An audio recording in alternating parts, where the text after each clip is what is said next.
Farfesa Salisu Shehu, shugaban Nigerian Educational Research and Development Council. Masu sauraro, Assalamu alaikum, barkanmu da arzikin sake haɗuwa da ku a cikin sabon shirinmu mai suna mahukuntan Najeriya. Shirin namu na yau zai yi dubi akan shugaban hukumar Nigerian Educational Research and Development Council, Farfesa Salisu Shehu.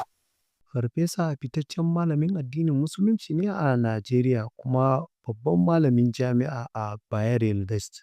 An haife shi a shekarar 1966 a Tafawa Balewa, jihar Bauchin, Najeriya.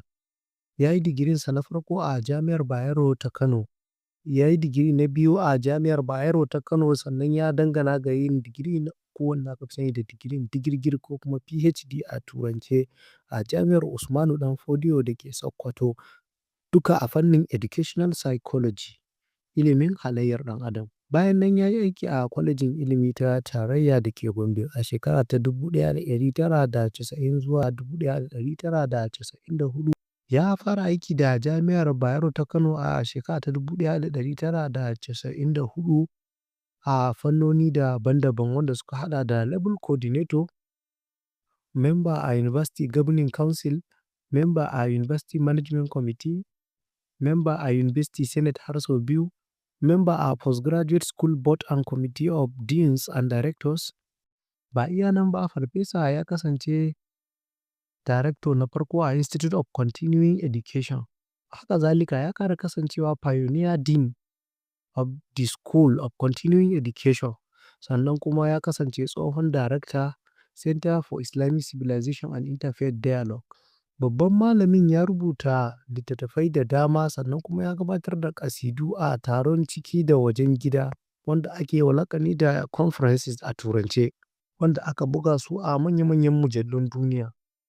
Fannin da yake da ƙwarewa sun haɗa da Educational Psychology, Islamic Psychology, Islamic Education, Critical Issues in Education, Teacher Education, Open and Distance Learning, Critical Social Theory, Peace Education, Conflict Resolution, Social Justice, Good Governance, and Fighting Corruption in Public Responsibility and the Private Sector. Ya kasance tsohon mashawarci na musamman ga gwamnan jihar Bauchi kan harkokin ilimi da sake wayar da kan al'umma daga shekara ta 2007 zuwa shekara ta 2011. Tsohon shugaban hukumar gudanarwa ta Al-Ansar Center for Comprehensive Education. Tsohon shugaban Jami'ar Al-Istiqama da ke Sumaila. Tsohon National Coordinator, International Institute of Islamic Thought, Nigeria. Tsohon kwamishinan kwamitin shari'a na jihar Kaduna mai bincike kan rikicin da ya faru tsakanin sojojin Najeriya da kuma ƙungiyar Shi'a ƙarƙashin IMN a shekara ta 2015 zuwa shekara ta 2016. Ya kasance memba a Majalisar Interreligious Council. A halin yanzu shi ne mataimakin sakatare general na Majalisar Koli ta harkokin addinin Musulunci a Najeriya. Babban sakataren Cibiyar Musulunci ta Najeriya. Mai ba da shawara na musamman zuwa ga shugaban Al-Ansar kan harkokin ilimi. Memba a Majalisar Shura ta jihar Kano. Memba na Kwamitin Sasantawa na Malaman Najeriya tsakanin ECOWAS da Hukumar Sojin Mulkin Nijar. Har ila yau shi memba ne a ƙungiyar ƙwararru ta International Society for Teacher Education, International Council on Distance Education, Nigerian Society for Educational Psychologists, Counseling Association of Nigeria, Nigerian Academy of Education, Association of Child Learning Psychologists. Ya kuma shiga harkar kyankyasa da kafa jami'o'i masu zaman kansu da dama a matsayin mamba a kwamitocinsu na tsare-tsare da aiwatarwa.